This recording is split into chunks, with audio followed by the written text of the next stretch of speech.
So welcome everyone to our panel. It's panel 2.2 if you're following along on the schedule. I think it's actually a wonderful follow-up to Oksana Zabushko's keynote, which she was reflecting quite critically on the notion of decolonization and the idea that it can happen just like that at the drop of a hat. I'm Sarah Phillips. I am professor of anthropology here at Indiana University, and it's my honor to be hosting this panel, which is called Decolonization of Ukrainian History and Culture, Practical Implementation and Problems to be Solved. So I'll remind everyone that we do have interpretation available through the Zoom. You can go to the globe on your Zoom controls that says interpretation, and you can select the channel you'd like to listen in or participate in, either English or Ukrainian. If you have any trouble with that, just drop us a note in the chat. So again, I'm chairing this panel. I'll remind the panelists that we really need to stick to our time. So I'm going to enforce the 15-minute rule for each of our speakers. Really looking forward to everything that you have to say. Audience, you might go ahead and get a jump on putting your questions in the chat if you like, or we will hopefully have a little bit of time for Q&A at the end. So without further ado, let me introduce our first speaker. It's Yaroslav Zatyliuk, who is at the Institute of History of Ukraine of the National Academy of Sciences. And Dr. Zatyliuk's talk is titled The Challenges of War and Rethinking the Museum Narrative, the Experience of the National Museum of History of Ukraine. So Dr. Zatyliuk, the floor is yours. Доброго дня, шановні колеги. Greetings, dear colleagues. First of all, I would like to express words of gratitude to the organizers for such an important event, and also big thanks to Oksana Zabushko for her wonderful conversation, extremely interesting one. It was something we've heard as a good introduction to our panel, and I'll be talking about the experience of the National Museum of History of Ukraine in acquiring and spreading the decolonization. Let me share my presentation. So would you please allow me to do that? Because I have a presentation and I would need to have a permission to share my screen currently. Hopefully for some reason I have troubles with sharing my presentation with you. Sorry about that, Yaroslav. I made you co-host now. Let's see if that will help. В мене немає прав, воно не запускається. I don't have the rights, I don't have the permits. For some reason, it's not starting. В мене немає права, щоб її поширити. Презентацію. I don't have the rights or the permits to share the presentation. Okay, sorry about that. Can you try again? We have it set so that all participants can share, so I'm not sure what the problem is. Do you want to quickly email me your presentation or drop it? Okay. Okay, I will try. Just a moment, please.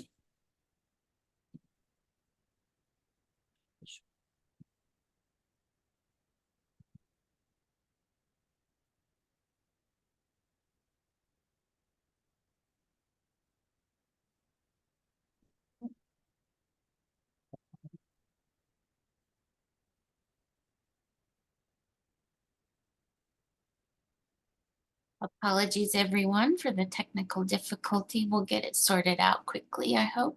Okay, I try.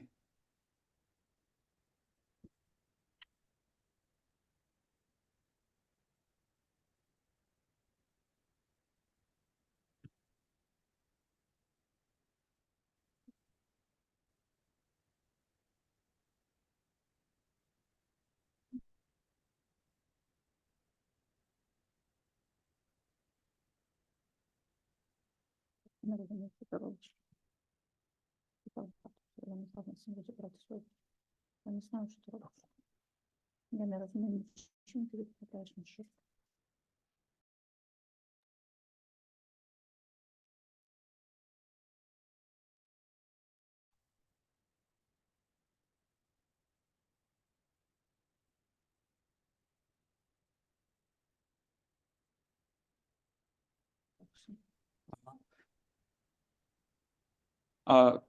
Колеги, презентація запускається. Dear colleagues, the presentation is underway. 100 мегабайт. It's a large presentation. It's like 100 megabytes, so that's why I guess we had some issues with that. Я тоді почну і попрошу. With your permission, I will start and I will ask Sarah to share the presentation. So why the National Museum is something that I'm focusing my attention to. Well, the role of museum institution in the formation and affirmation of identity among the citizens of any state is universally recognized, and therefore this mission belongs to the museums with the national status. Well, the National Museum for a researcher, this is a socially political institution with representative collections that are creating or representing the dominating national values and myth. And therefore, the National Museum is the leverage of the memory policy and the common sense and then the success. And over the 30 years of independence, the National Museum of History of Ukraine have been creating or developing its policy in a gradual manner, which is primarily related to the following. It was because of the fact that, well, Ukraine was not kind of establishing its memory policy at once, but it was happening gradually. And the decolonization was of the museum and its narrative were taking place under the effect of the most recent challenges or the challenges of the recent decade.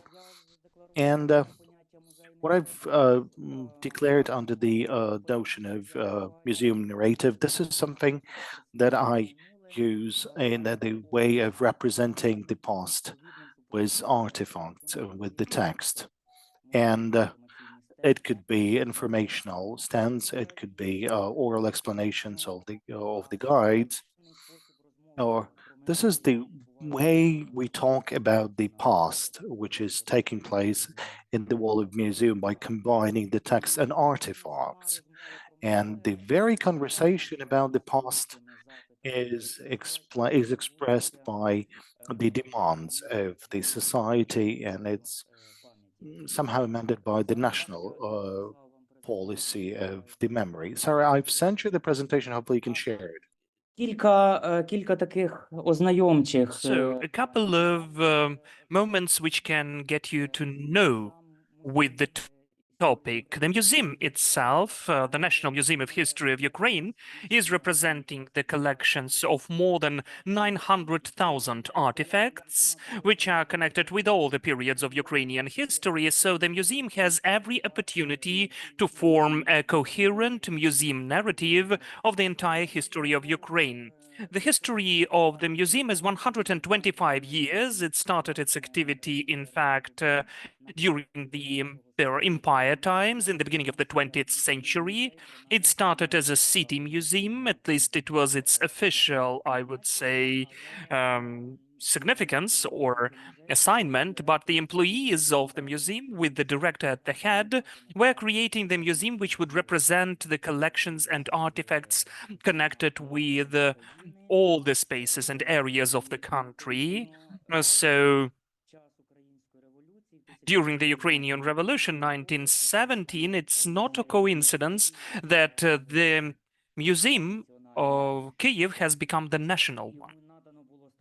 It has had the status of all-Ukrainian and national museum. After the establishment of Bolshevik dictatorship and during the Soviet times, the museum was selected as the main one in the memory policy. It was renamed into the State Historical Museum, so it retained the Soviet narrative with a proper emphasis of information approach and interpretations of history through the prism of Marx, complex of the struggle of classes, with certain modifications of the ideas of the Russian imperial narrative about the heritage of Rus is as the unity or cradle of the three fraternal peoples. So this concept was in the concept about the friendship of the people, this kind of the fictitious concept which was hiding the colonial policy of Moscow against all of the republics, at least with the official status. Hooray! I can see my presentation. I would ask Sarah, could you please show the several other slides? Next slides. So after Ukraine gained its independence, the exposition, the vision of the museum has undoubtedly changed. And if Sarah can show us the several more slides, following slides, we can see the building with 4 stores. And the first 3 stores of this building, yes, this is the picture, yes, thank you. The 3 first floors are in fact 30 exposition halls and the story about the history of Ukraine. But after 1991, we've changed the inscriptions and some of the explanation texts. However, we also had the changes in some of the expositions. In particular, we presented the exposition about the Cossack era and about the Ukrainian Revolution, and still the visitor had to wander around through the 3 floors, getting acquainted with the events which took place on the territory of Ukraine.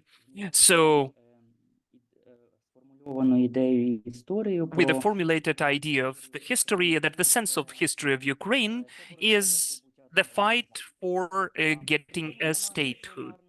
And the stationary exposition, in fact, did not reflect properly the place of Ukraine at the civilization space and intercultural dialogue, the polyphony, so even the experience of Crimea in the history of Ukraine. Still, the text inscriptions had lots of traditional cliches of empire and Soviet historiography, in particular the Church Unia and Lithuanian-Polish period and Brest Church Union. Why did it happen? Though we gained independence. Could you please show the next slide, Sarah?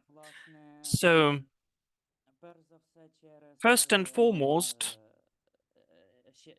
no, one more, please, the next one. Yes, this is the museum narrative. I've already told about that. Next one, please. And several more. Yes, meeting with the museum, kind of picture, several pictures. This is the beginning of the history of the museum. It started with these premises, but now it is the Museum of Art. Several more, please. Next ones. This is, in fact, the first exposition, the beginning of the 20th century. And in fact, and then the next one, the artifacts from that period, the Soviet era, how the museum was accomplishing its mission of the upbringing of a Soviet person. Please follow to the next one. Yes, and the next one. The main constraints, why, in fact, it happened. Let us make a pause here. So, the first 2 dozens of years, decades, the museum didn't have that many academic discussions how the history of Ukraine should be and what should be the sense of the history. The foundation of the exposition was the school narrative, and in the basics there was the concept of Mikhailo Hrushevsky. Here you can see this famous historian and the political and cultural activist, and the concept of Hrushevsky has been developed when it emerged in the beginning of the 20th century, and it reflected the experience of separation from the empire, but as of the end of the 20th century, in the earlier of the 21st, it's still not capable to face all the challenges, to respond to the challenges, in particular the issue of the use and of the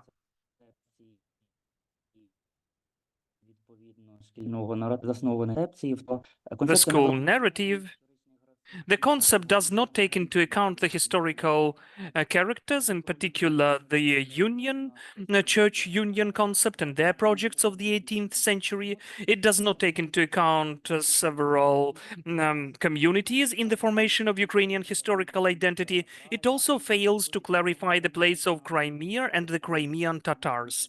These gaps can be listed more and more. The beginning of the 20th century, the academic discussion and the sense of history offered in the works of Natalia Yakovenko, Yaroslav Zatyliuk, Natalia Starchenko about the place of Zhechpospolita, how we should consider the experience of Zhechpospolita and the Cossack era of the history of Ukraine in the museum narrative has been reflected not that much. And also one more point, I can see the issue in the lack of or the weakness of the whole policy of memory and the specific understanding how the museum can respond to that. One of the reasons is lack of funding as well. Let us move on to the next slide, please.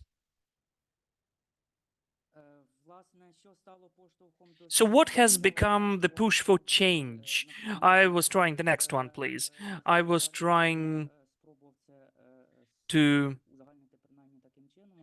make it in this kind of a nutshell. The Orange Revolution of 2014, the creation of the Institute of National Memory, and then the outbreak of the Russo-Ukrainian War in 2014, which faced the challenge for the museum community, the challenge to the museum and other institutions which were having something to do with the memory policy implementation. They had to formulate the idea, the shape, the narratives, which would show the face of Ukraine in history, in culture, and so on. So the experience of the National Museum of History since 2004 is very demonstrative in the temporary exhibition projects which were based on the cooperation with different institutions which dealt with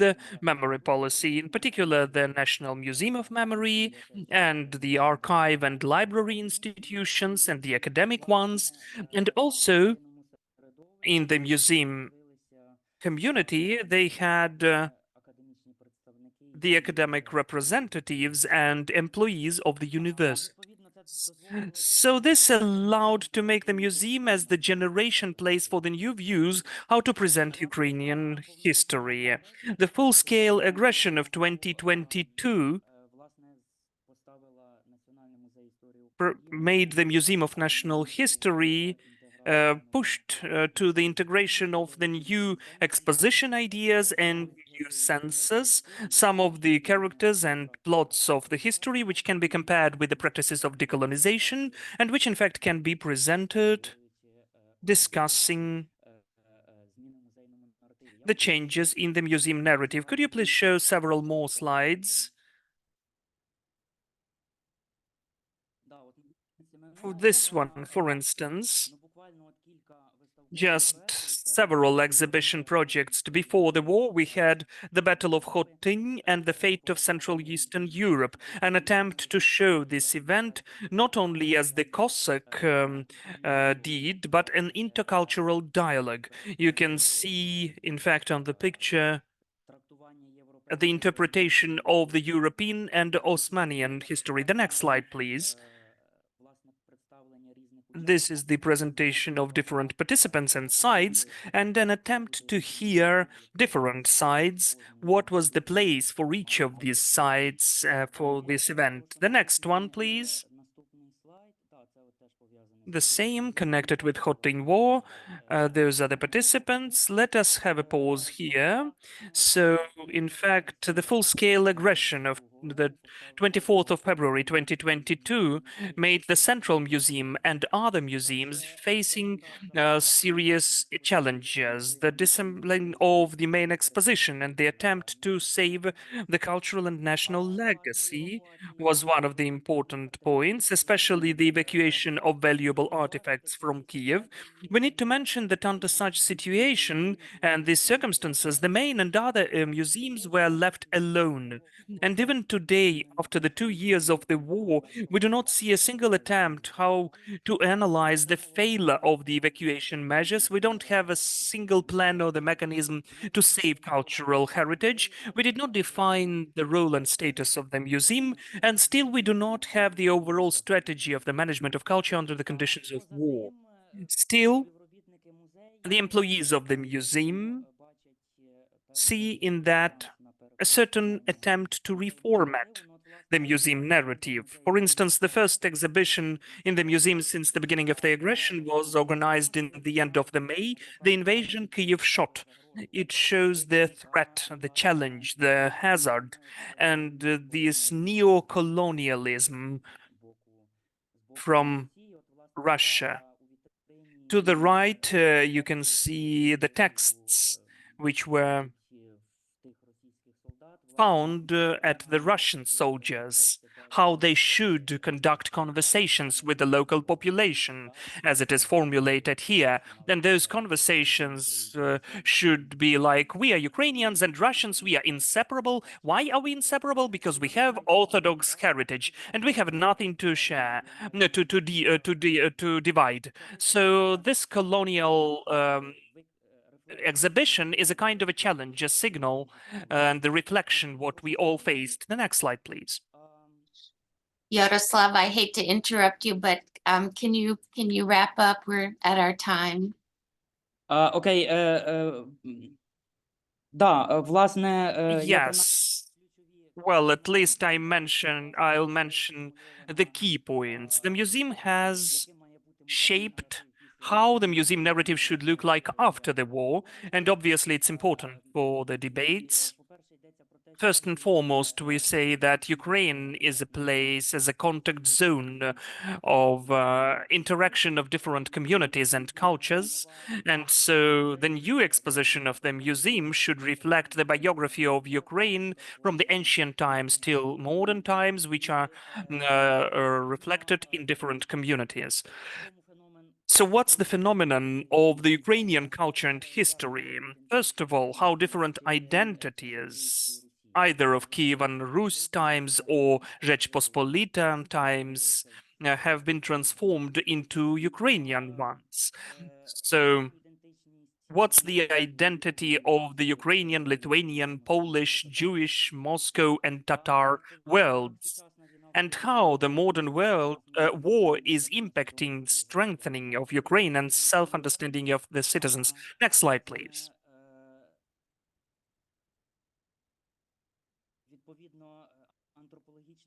So the anthropological approach and what is formulated, in fact, a month ago in the book of the Director General of the Museum, a Museum and National Project. Here we can see the role and the significance of the museum and how the museum should look like. And in fact, this is an attempt to offer different subjects' involvement as well as the history layers. Sarah, could you please show all the following slides one by one? These are the exhibition projects. This is the exhibition project. Oh, let me tell about Miras, the previous one, please, because I think that this is one of the most successful experiences of decolonization of the National Museum of History of Ukraine. Why? Because of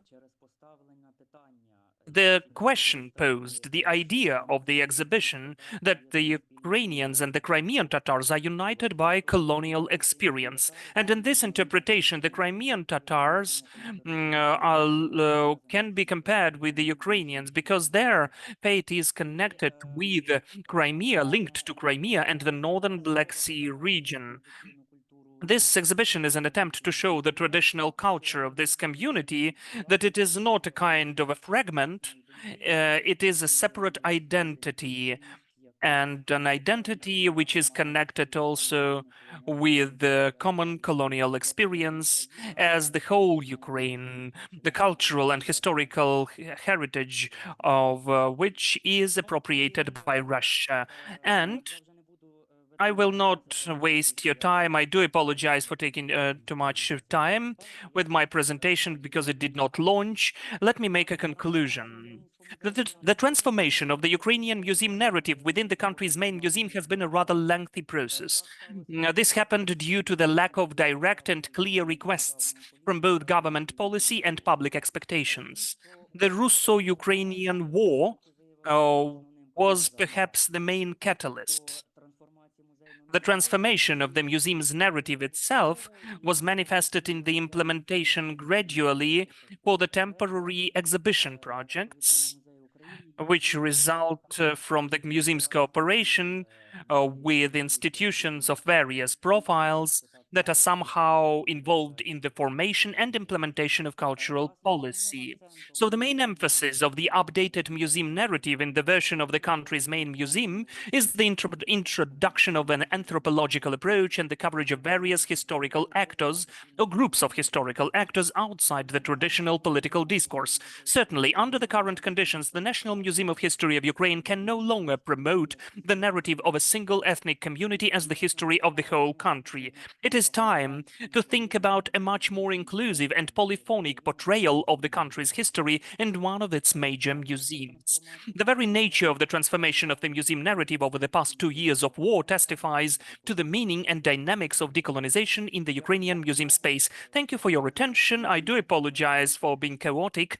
I just couldn't launch the presentation, which I was really relying upon with the pictures, illustrations, and with all of the special effects. Thank you. Thank you, Yaroslav. Such an important topic. And of course, selfishly as an anthropologist, I'm delighted to hear your conclusions that an anthropological approach is being brought to museum studies and installations. We'll move on to our next presenters. We have Drs. Mariya Rohozha and Olena Pavlova, both of whom are professors sorry, let me get to my notes here. Both of whom are professors in the Department of Ethics, Aesthetics, and Cultural Studies at the Taras Shevchenko National University of Kyiv. So welcome to you both with your presentation on the decolonizing of education. And please, the floor is yours. Thank you, Sarah, and it's a very big honor to take part in the panel exactly after Oksana Zabushko, who had graduated from our university, and moreover, she was a student at our Department of Ethics and Aesthetics, and we have many memories about her studying at our department. And also I'd like to thank organizers for the opportunity of the conference and the project fellowship in general, because of the great topicality of issues on humanities we are dealing with on our meetings.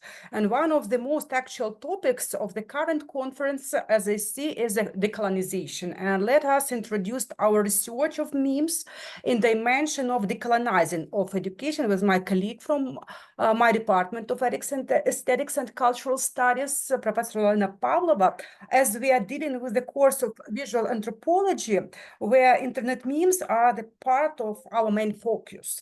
And we will do our presentation all together as we prepared it, and we are directed on a half an hour because of the altogether approximately half an hour because of the number of members of our panelists I see. So the first I would like to start with such an introduction that current practices in the cultural landscape are fundamentally different from their past experiences. Previously, the value of cultural products and lack of information were the basic regulations. And today's era of global cultural industry and total mediatization, the surplus of information requires appropriate management practices. And this affects new forms of appropriation in the contemporary media space and its Ukrainian segment. And the decolonization of humanities, education, and media professionals should consider these trends. The logic of mediatization of the informational space from the perspective of cultural history has been studied by Chartier and Phil Snickers, and specifics of internet memes and other forms of born digital communication are studied by such researchers as Schiffman, Kate Milner, and Marta Dinel, and Ukrainian experience of studying the role of memes in organizations in the media landscape as their classification have been presented by such researchers as Irina Drap, Anna Rekityanskaya, Lada Beleniuk, and Bridget Goodman. So the two last persons are from the recommended by our curators from India University. Book Disposition, Anthropological Perspective on Russia's War Against Ukraine, published recently by Routledge. And the concepts of decolonization have been addressed by such contemporary researchers as Franz Fakan, Edward Said, and especially in aesthetic education and from the perspective of decolonizing texts, it's Nina Asher and research of Russian literature, the famous research by Eva Thompson. The dynamics of visual images in the evolving media landscape is changing significantly. The images produced by memes floors are notably different from the images that exist on TV broadcasts and video products. The purpose of our study is to examine the role of memes in media landscape during the war in Ukraine and to identify the basic forms of decolonizing humanities education in working with a series of memes. So, Olena, are you here? I'm pleased to join this academic circle, and I'm stop on the methodology of researching memes and the circulation of such ephemeral units of analysis as memes in the internet space requires specialized practice for their preservation and study. Some storage spaces specialize in preserving memes in the war of Ukraine and have attempted to classify their basic parameters, include the metadata. Most studies of war memes in Ukraine have descriptive and evaluative character. Also, they have been more systematic attempts. We will focus on some methods of classifying memes in more detail. We can distinguish the following ways of classifying memes as a new form of textual and visual ephemera and communication by the source of origin and by contextual referent. This classification have the advantage of keeping the focus and the study on the common point of certain series of memes by their source of origins. However, it can be supplanted by the tracking the vector of the modification of the order of the signifiers. First, our important position, it's about Anna Rekityanskaya classification, where she is distinguished strictly visual meme, visual representation of verbal meme, visual representation of mental idea, and combined time at last position. And the Irina Rekityanskaya classification, we specialize in the topic of the memes. In the Ukraine, to establish a common referent for the emergence of certain series of meme in identifying the main event of the meme creativity. The proposed indicators of order, meme series, and specification of their basis for its formation allow us to explain more clearly the categorizing criteria for the content analysis, in particular to structure in more detail the group of memes proposed by analysis. By student at Shevchenko, National University of Kyiv. Such series have become the object, the empirical component of the study. This approach avoids, first, descriptiveness, which usually allow us to focus on particular meme. Second, absolutization of the text-centered approaches. Third, random sampling of memes according to formal criteria. The unity of the interviewed group, the commonality of proposed themes enable us to start the particular of the perception of memes and the criteria for the development of certain meme series. In 2022 humanities student, two groups of students from the cultural studies program, and in 33 two groups of students from the cultural studies program and one group from political science and one group from philosophy, we were asked to find several successful, for their opinion, meme series in Suha collection and in the Google search. They were asked to describe them, define of criteria of series, analyze the structure of organizing, the suggest motifs of the meme series, and determine the reason for their popularity. In different variants of the task, they were also asked to explain the social and ethical framework and principle of the series, as well as formulated to clarify the connotation of existing series. The task offered opinions for the analyzing the meme series. The memes were not based on the war in men in order to not impose dominant patterns of research in this subject. The research present a quantitative analysis for the data from the meme series dedicated to the war in Ukraine, proposed and interpreted by students in 2022 and 2023. This task not only determined the time frame of the study, but also allowed us to identify the perception of meme follows by a certain age and social group. Accordingly, the research questions, the quantitative analysis were as follows. What's the most important source of origin, an image, text, idea, and their combination of series of memes? Which series with which indicators are recorded in the student's memory most fully? And the third, how does the actualization of meme series patterns relate to an indicator of decolonization of meme content and the relevant elements of iconic literacy?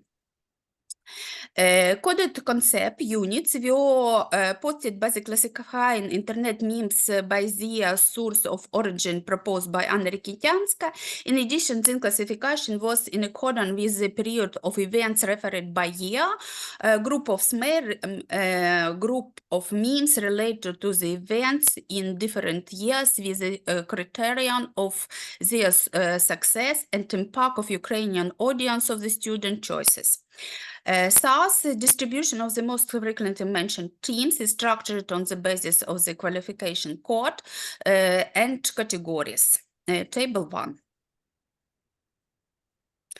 Result on quantitative analysis allow us to summarize the content analysis data in general in 2022 year table 2, and students noted new 19 new series, and in 2023 table 3 only 7 new series. There were also 6 series that were not tied to a specific event of the war, but to the war in general. So it is impossible to say exactly which period of the war they refer. They are asynchronous series, table 4. From the perspective of decolonization students, the source of the series in Anna Rikitianska classification plays an important role in the dynamics of the meme creation in this classification, table 5. The most prioritized indicator of series origin by student in both years was strictly visual. 59 series, 249 used memes. In 2022, we propose your attention some series like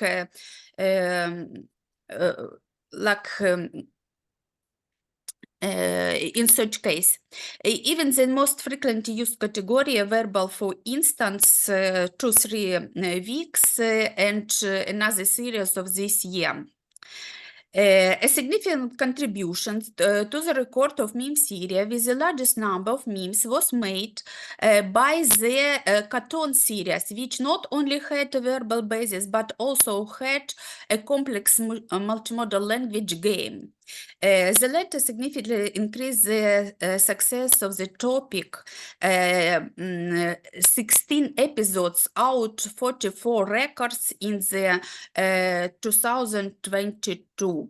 Even the next year, 4 series on this topic were created. The decolonizing content of this topic will be discussed in details. It's important in this study. The dominant position strictly visual series become especially evident in 2023 with the general trend to fade in interest to the meme follows.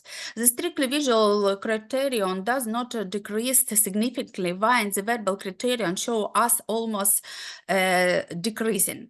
The criterion of series based on the mental example proposed for us lag far behind the strictly visual indicators respectively in certain proportions. The available forms of recording the metadata of memes do not provide information about time of posting, but in the context of our study, it is possible to record period of the event that is referent to meme and the time of survey of the group recipient. Therefore, it's possible to reconstruct certain chronological frames of reposting. Mariya? And while talking about the ethical aspect of decolonization in teaching memes, in ethical classes with students, we discussed their social and value content. Thus, students mentioned that memes were primarily used for entertainment, but the war has demonstrated their mobilizing and therapeutic functions.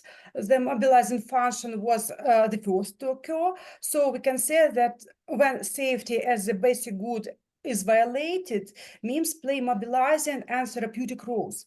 The famous phrase, "Fuck you, Russian warship," was uttered by Ukrainian border guard from Snake Island, Roman Gripov, when border guards were asked to surrender. The first meme on this topic appeared on the day of invasion. Later, the Ukrainian post office would issue a stamp based on this, and there is an irony here that the offer to surrender was from the Russian flagship missile cruiser Moskva, which in April 22 would be sunk by Ukrainian anti-ship missile. A variety of memes on the Russian warship slogan appeared, but there was a splash of daily use of abusive language. And in the first weeks of a full-scale invasion, the massive use of the abusive language was very intensive, and even state-controlled media and respectable private channels actively used Billingsgate. Abusive language inscriptions were used in public places, even in road signs. Thus, abusive language during wartime acts was used to fortify resistance against invaders. It served as a mix of mockery and life affirmation. And first weeks of full-scale invasion produced the giant transformations in different spheres of public and private life of Ukrainians, and they experienced some elements of unreal, carnivalesque, and carnival communication with the help of abusive language helped to maintain a psychological balance. Abusive language created an atmosphere of intimacy in a community using it, so it was also a therapeutic function of abusive language. The most evident therapeutic function of laughter came at the second stage of the war, after Ukrainians understood that the war would be longer than 2 or 3 weeks and more complicated than the battle directly at the front line. In wartime, laughter necessarily carries a life-affirming meaning. Since the beginning of full-scale invasion of Russian troops into Ukraine, the populace had become involved in various forms of cultural confrontation and resistance. One of these became meme practice on the topic of war. Ridiculing the enemy, Ukrainians established a positive experience of interacting with the strangers, scaling this image. But the question of moderations need to be considered. With Aristotle, we can differentiate between laugh and mockery, marking mockery as a vice. And this brings us to the concept of moderation by Aristotle, and virtue holds a balance between two parallel extremes. Therefore, how can we identify the point at which ridicule becomes excessive? And also, should there be any restrictions on a certain life and defeating the enemy during the war? This topic of enemy's death in memes appears and takes, for an instance, a very popular meme series on shark theme that went viral in Ukraine during the last summer after the case in Egypt where a shark ate a Russian tourist, and memes humorously revolved around this shark attack. The case of dead Russian soldiers and body bags essentially boils down two main viewpoints. On the one hand,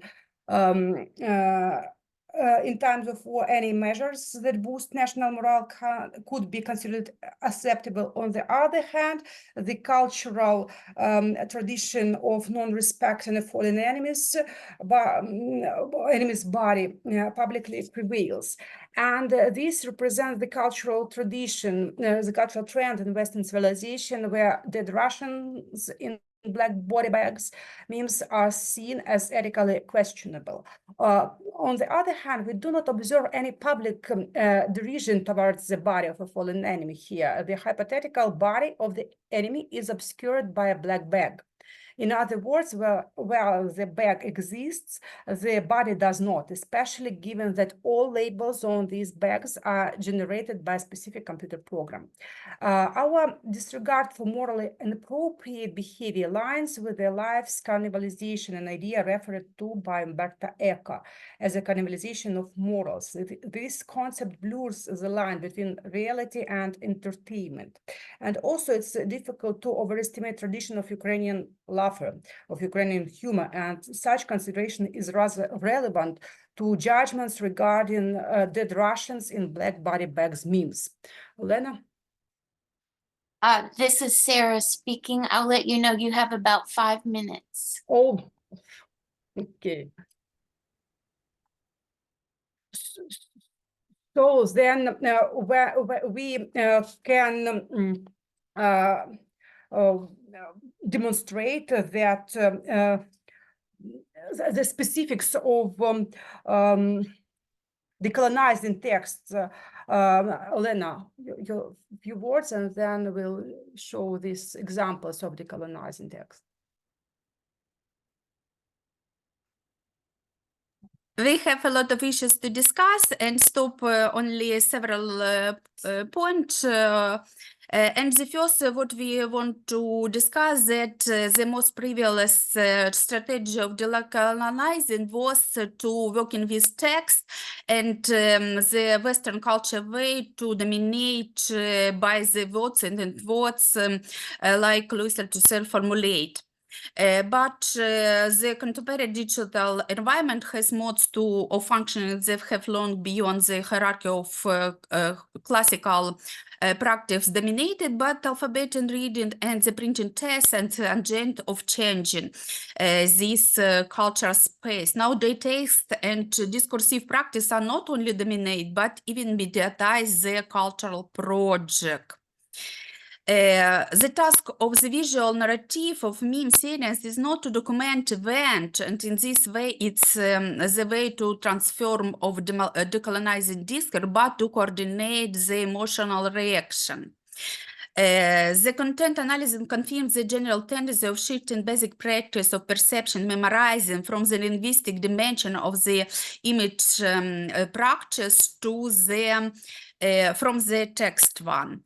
And the students demonstrate preference for working with the strictly visual meme series for the process of memorizing meme series based on the events of first year of the war. And the hypothesis can be confirmed by the fact the longest series created by students was with strictly visual content. This can be interpreted the meaning of the visual and event pictorial signifiers provided general and degree interiorization. The optics and method of teaching on base text-centered were formed under conditions that dominate difference as main social trend of modernity and accordingly disciplinary fields of sociology.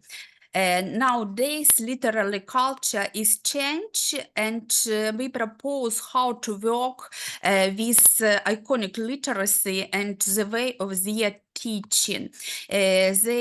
Our research called to participate in this process, and we propose you classification some technique how to work with the iconic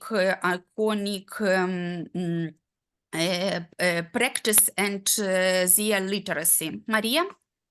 So we can demonstrate several techniques represented in memes. The first is the classical strategy of dichotomy of friends and strangers based on the ability to pronounce control words.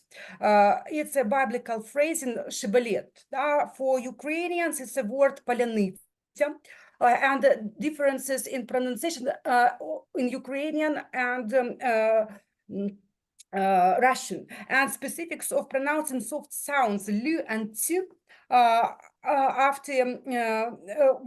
after I, so Russian pronunciation harder and are unable to say sia. It's very popular today to tell about Palyanytsia, but for me, I heard about this Shibboleth 30 years ago when I came from Russian-speaking areas, and my friends from the Western Ukraine verified my Ukrainian language. So the second technique is, Lena. In the lack of time, we propose only second maybe techniques to analysis, and in this way, I propose to have look for the series what proposed by Mariya in ethical perspective. I propose to see it it's on some another context. Of particular importance of these six techniques of the series that Russians in the black body bags as a form of working with the text, not only in the term of textual strategy, but also of a visual concept of the writing. In this series, it's possible to write various sentiments using the meme generator, which, thanks to the horrible design of the visual contents of writing, receive new provocative message. They produce by audience, and it's a way to increase the interactivity. In the analysis of various scenes of meme of Russian-Ukrainian war, students noted the Ukrainian language recording Russian pronunciation in Ukrainian letters is a means of the actor's resistance through the humor. Certain process, so anecdotes and other forms of oral functioning become an even more effective way to therapy of the cultural trauma of more memes. If the element of origin of fourth series strictly visual, then develop of the series as a modification of siding is possible in two ways. In the order of writing and the visual conceptual, and the second even textual origin of changing needs another new images to support the meanings. In both ways, image practice begin to dominate, and the way analyzing of the iconic strategy is important to new way of organizing and propose students as a new type of material to construct it as the iconic literacy. And also, I would like to finish with only to show several slides on other techniques our students demonstrated on the decolonizing topic, on the decolonizing theme as homonyms, using on homonyms. They saw the polysemantics and phonetic play with the Petty Russians and so on. And the fourth technique was connected with хлопок, хлопок is clap or katon, famous topic. And the fifth is connected with the absent in Russian alphabet, Ukrainian letter Y, and all the maybe Partizanian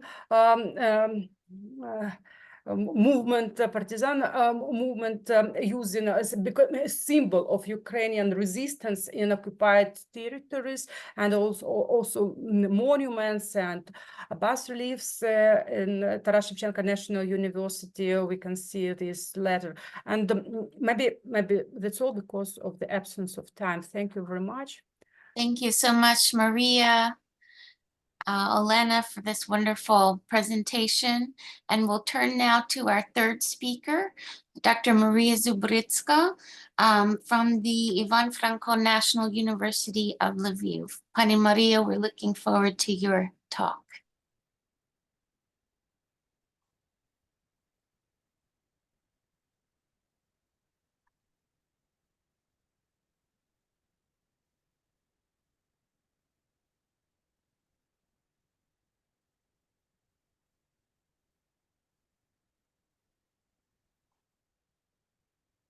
Pani Mariya, we can't hear you.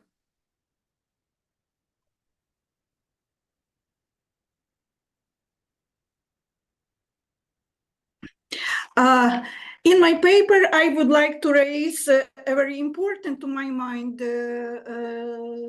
question about decolonization of literary studies in Ukraine. Looking through the lens of decolonization, I will try to answer the question how Ukrainian literary curriculum design for schools, as well as for higher education institutions, and how the current academic literary research can help in the process of decolonizing the field. During the wartime, teaching and reading literature becomes extremely important for defining identity, for defining yourself. We often recommend to our foreign colleagues to look to the literature if they wish to understand who Ukrainians are, what do they want, what is happening today in Ukraine. Ukrainian literature is exactly this place where Ukraine is represented as a distinct nation with unique culture and history. Miroslav Shkandry, in his book Russia and Ukraine, Literature and Discourse of Empire from Napoleonic to Postcolonial Time, demonstrated that Ukrainian literature has been marginalized in the interests of converting readers to imperial designs by narratives of reunion and brotherhood. What scholars used to say about the Russian imperial narrative or Great Russian narrative, in Ukrainian context, it means that Ukrainian culture and Ukrainian literature in these narratives are second-rate and only of folkloric interest. Oksana Zabushko, during her interview, recommended to general reader audience read text of contemporary Ukrainian authors and reread works of well-known Ukrainian writers from school book list in order to reveal hidden imperial discourse of Russian writers. In her opinion, it is useful to reread Ukrainian classic with a guidance of a good literary critic. For example, with a book Behind the Scene of the Empire by Vera Ageyeva, famous literary critic and professor of Kyiv Mohyla Academy. Vera Ageyeva, in her book, proposed a deconstruction of inferior representation of Ukrainian literature imposed by Soviet education system, as well as by a low quality of teaching Ukrainian literature at schools after independence. The dominance of the Russian language in Ukraine has led to a loss of cultural identity and self-worth among Ukrainians. Since Ukrainian language was marginalized by Russian colonial power, the use of Ukrainian language in education, literature, and other cultural spheres is extremely important for promotion a sense of cultural pride and identity. In Ukraine, we still face this challenging problem because school curriculum development and curriculum delivery, first of all, means the readiness of teachers to the paradigm shift from the old to the new, including their attitudes and previous practice of literature teaching. Just the next, sorry, the next.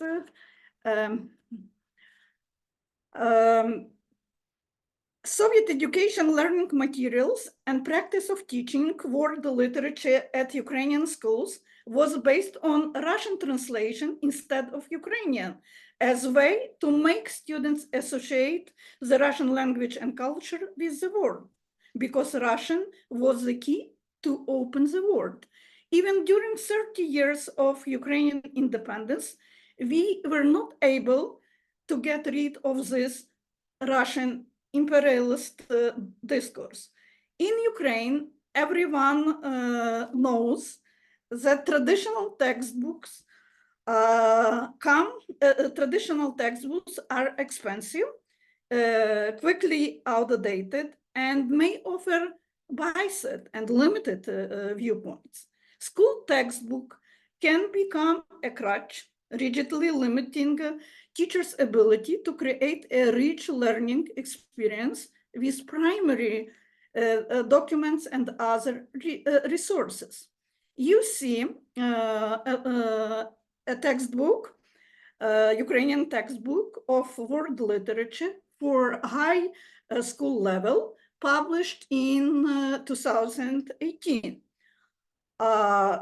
To understand why decolonization is a matter in education, it is enough to analyze the fragment from this textbook, pages 107-118, devoted to Dostoevsky works through the eyes of famous Ukrainian writers, and compare this fragment with the following articles of contemporary Ukrainian intellectuals and writers, like Zeitgeist, Dostoevsky as a Reason for War by Ostap Ukrainets, Dostoevsky and Bucha, Russian Culture Kill by Stanislav Aseyev, How Dostoevsky Formed Russian Society by Tatiana Kalychenko.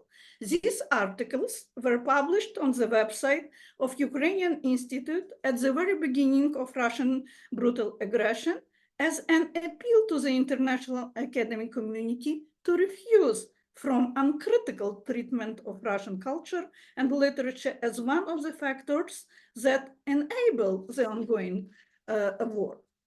Kenyan novelist and post-colonial theorist Ngugi wa Thiong'o, in his book Decolonizing the Mind, The Politics of Language in African Literature, used the term metaphysical empire to describe the process of mental colonization, particularly when we choose language of colonizer. In the Ukrainian context, the curriculum decolonization is about identifying and challenging the ways in which Russian colonialism and imperialism have impacted by perceived knowledge, learning, and society. Decolonizing the mind is essential for the development of an independent and self-sufficient Ukrainian society. This process involves rejecting the dominant cultural and linguistic paradigm that have been imposed on Ukrainians and embracing Ukrainian language, cultures, and worldviews. If we do not wish remain trapped in metaphysical empire, we definitely should get rid of dominant discourses, which could operate at the subconsciousness level and continue to shape and influence our thoughts, actions, and perception. It is recognized that teaching is built upon research and can trigger research activity. A simple example of the need for decolonizing research in literary studies in Ukraine is citation of the research sources. Typically, in the majority of literary research, articles and books published until the full-scale Russian invasion, citations are skewed toward Russian scholars or Russian translation of Western philosophers and scholars. Please take a look onto this university textbook for MA students specialized in Ukrainian literature and future school teachers. Надія Ференц, Теорія літератури та основи естетики. This textbook was published at the end of 2021, just a few months before full-scale Russian military invasion of Ukraine. On page 8, you will see a list of basic sources, almost Russian language, and published and published in Russian. Another example is textbook «Основи літературознавства», тексти лекцій, навчально-методичний посібник, published in Poltava, where we see a full dominance of Russian language sources. But if you take a look on this fragment from this textbook, you will see that word literature is in Russian translation, and you will see a surjek. You will see a mixture of Ukrainian and Russian languages. It is textbook for MA student, published in 2020 in Poltava.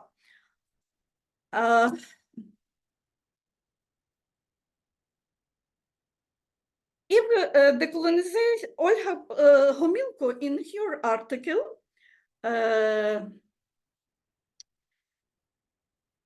said about this phenomenon as and stressed that orientation on the Russian academic tradition still influences a significant proportion of Ukrainian educators. I quote, "The focus on Russian language scientific literature retained them in the theoretical and some imperial guidelines of thinking. This way, Russia sized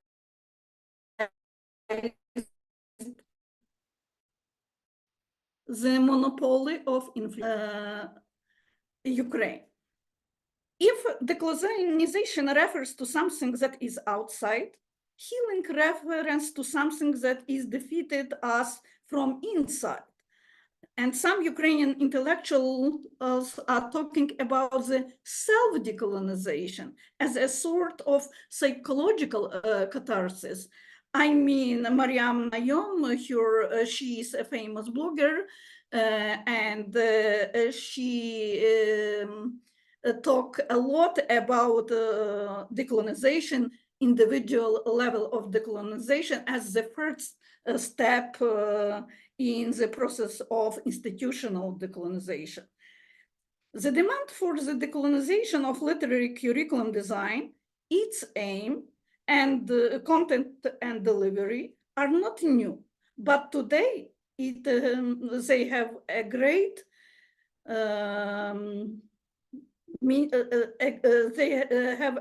impact because we face a war, and in the heart of curriculum design, in the heart of research are questions about the education, about a new culture of producing the knowledge.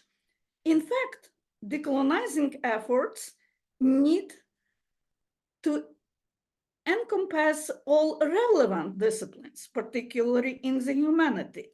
This change cannot be a cosmetic, adding a couple of courses that would include some text and their interpretation. Currently in Ukraine, there are a lot of promising shifts in teaching and learning Ukrainian literature, but a lot remains unsolved.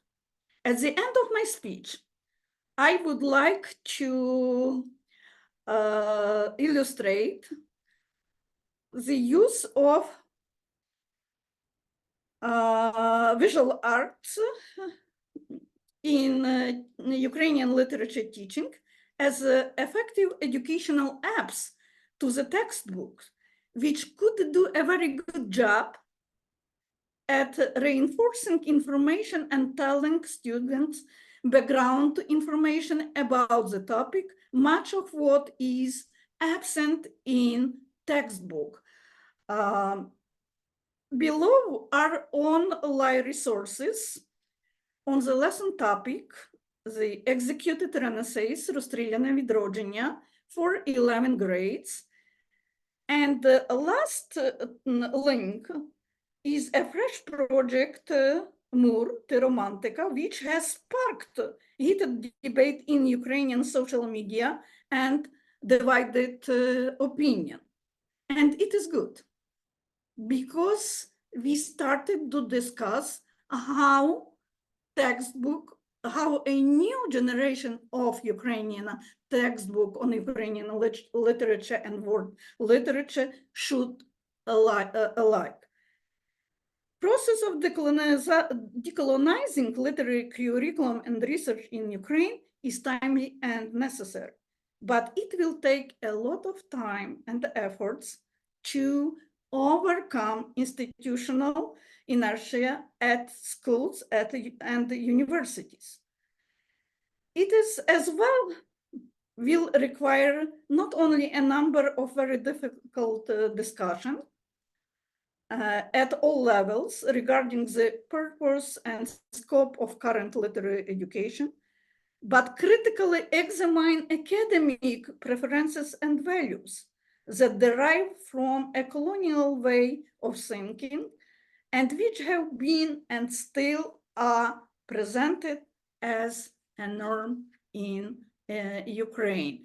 I was trying to be very brief, but I just would like to repeat as about a metaphysical empire, that resource citation and using outdated, old Soviet fashions, learning materials at these pedagogical universities really needs to be decolonized as soon as possible, because education is a key factor of decolonizing the mind. Thank you very much. Thank you, Pani Mariya, for this really important talk. I wonder, perhaps you could copy paste some of the links from your presentation into the chat if you have time. That would be wonderful. Unfortunately, Serhiy Pahomenko could not join us today, so we'll move right into the discussants' comments. We're running rather catastrophically short of time, and I apologize for that. Dr. Andrei Vaziano, has a PhD degree in social anthropology from the University of Regensburg, and he's a lecturer in the Department of Social Sciences at the European Humanities University in Vilnius. Andrei, we're really looking forward to your comments, and I apologize that we are running short on time. Thank you for introduction, and thank you, dear colleagues, for your presentations. My comment is very short, and I think I will switch in Ukrainian for that.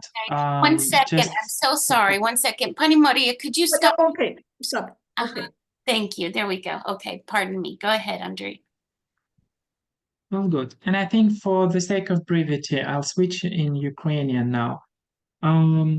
Ще раз дякую вам дуже, колеги, за цікаві. So once again, thank you, dear colleagues, for the wonderful presentation indeed. They were very diverse.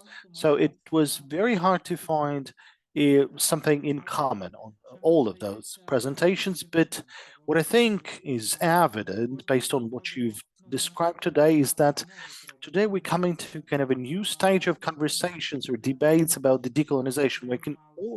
We can already talk about certain directions, certain areas of work where does the implementation of the new daily routine of decolonization. Now, this aspect of dailiness, as well as the risks of routinization of the hard work, are very important.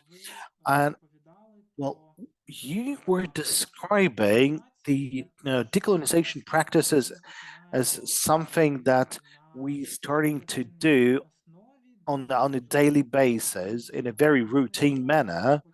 And I was really interested as I was listening to the three of your reports, I was really listening to the triggers of such decolonization. You were all mentioning this. We understand what is the major trigger of decolonization today, but I was also interested in what we know and what we are doing with this knowledge about the language, about this on this hard work on decolonization. What do we know about the situation when it's becoming a new subject instead of helping and emancipating? And I have a short question to each of these briefings. So if possible, I would like to raise those questions. Maybe that my comment is very abstract, but I would like to kind of make it more detailed via a series of short questions to every speaker. Yaroslav, I think your approach to decolonization as to something very material is very close to me.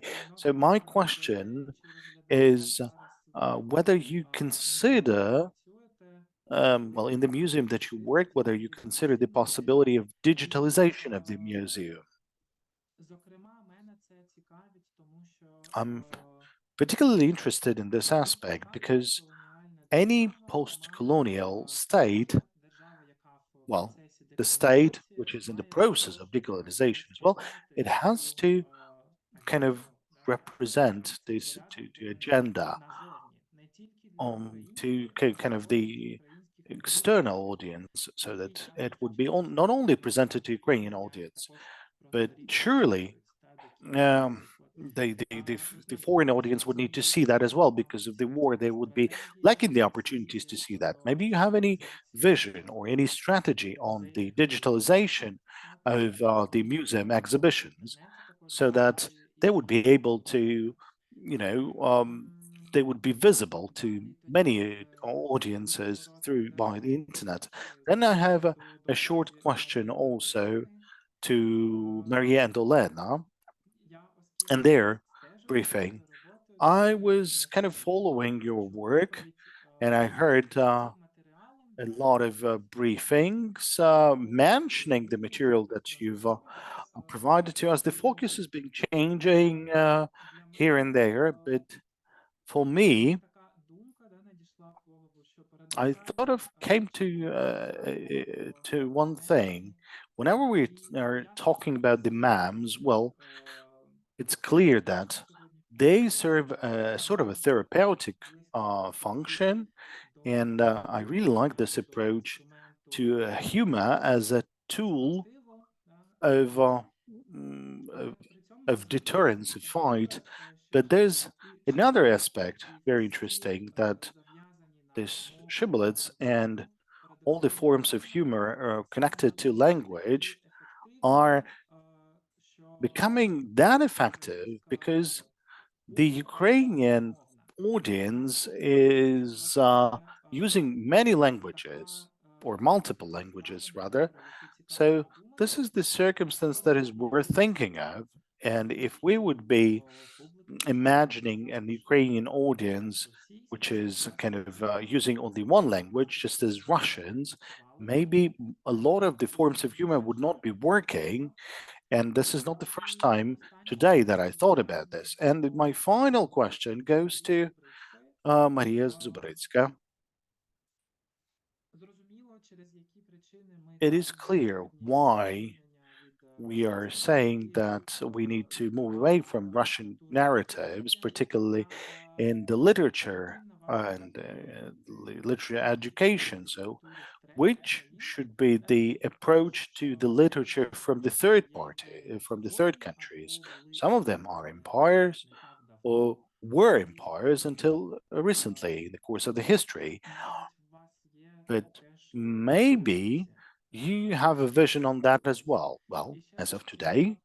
So once again, thank you for this very interesting briefings. Thank you. Okay, now who's going to answer that? Well, I guess I will need to start. Let's start. Yes, let's start based on the sequence of presentation. Well, thank you for the feedback. And if I Andrew? could just about Uh, 2 minutes each per answer. Okay, Sarah. I will. Okay, I will try. Digitalizація – це, власне, So digitalization, that's one of the aspects or one of the directions of the decolonization. So because we need to tell the stories, but alongside we need to digitalize, we need to make public all those artifacts in order to make them available to the public.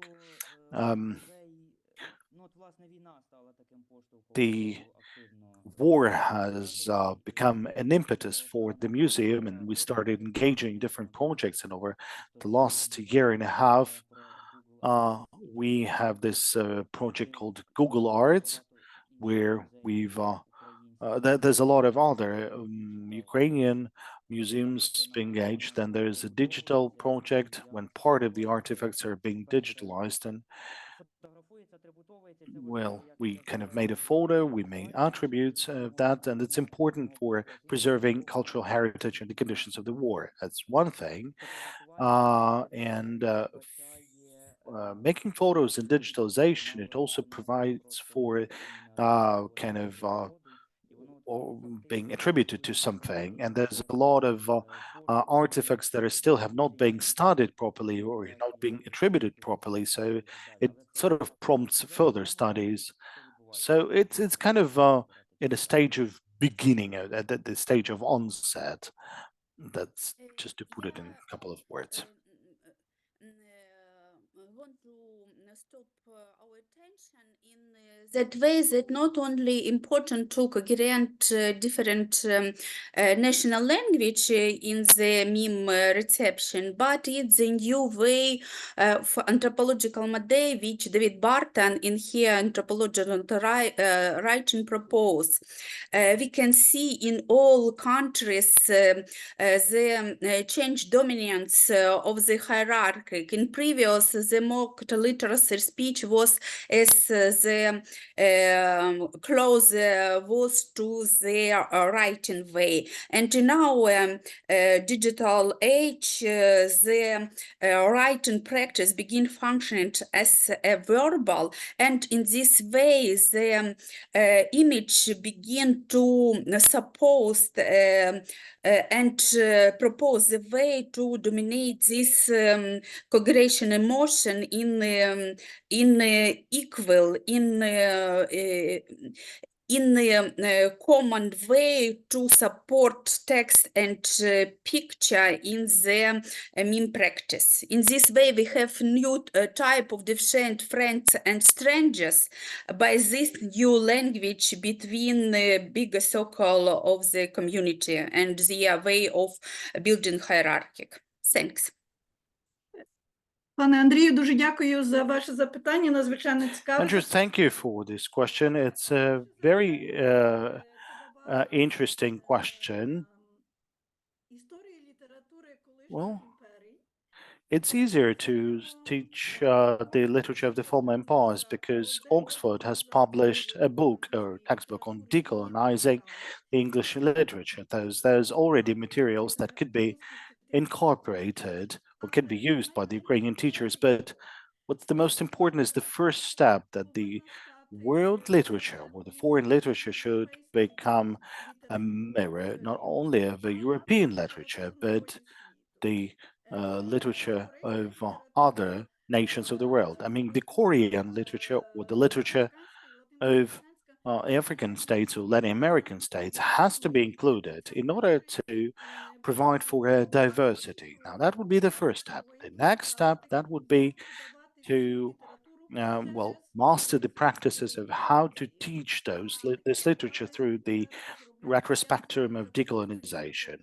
Now, the materials are being kind of developed. I don't know for French literature, but in English language, there's already a lot of sources teaching about the decolonization of the literature, the foreign literature. That experience might be used.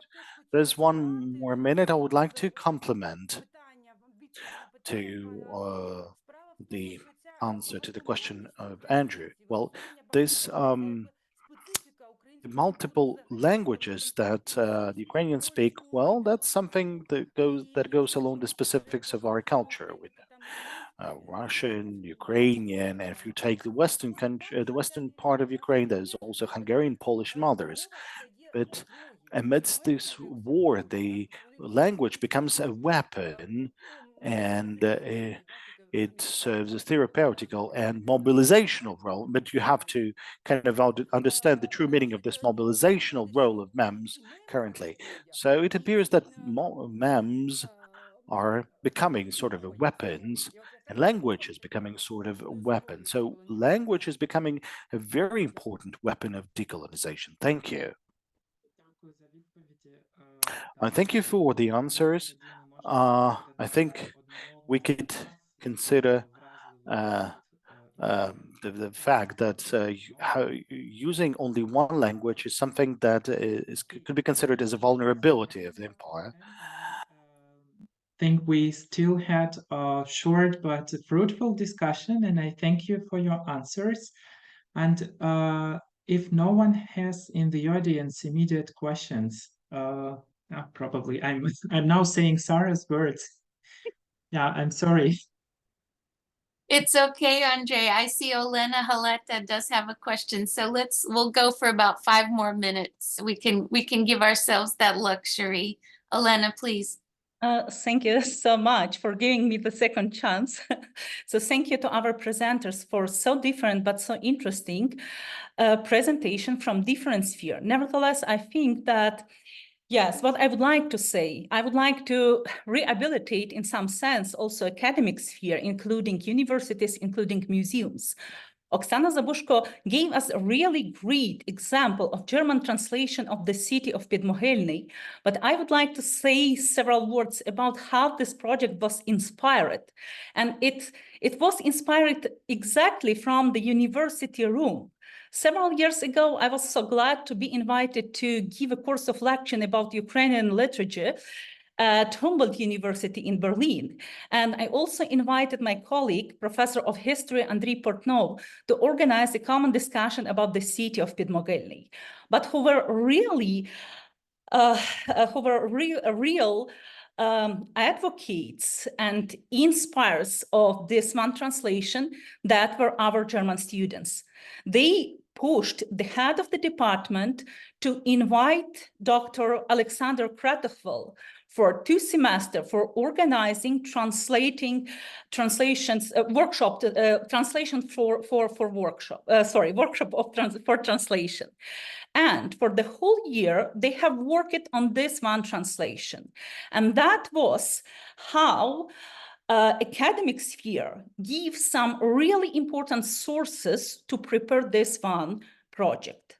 But I fully agree with Oksana Zabushko that starting to teach Ukrainian literature, Ukrainian culture, to present it in museum, we have to think not only about strategies, not only about methodology, but also about how to involve people to participate in this project, how to create possibilities for participation. So I would be really glad if you would like to give some comments how to create not only our own presentations and narratives, but how to involve people to participate, to perform, to actualize the process of decolonizing of Ukrainian culture. Is that to a specific speaker, presenter, or is it for discussion? How would you like to?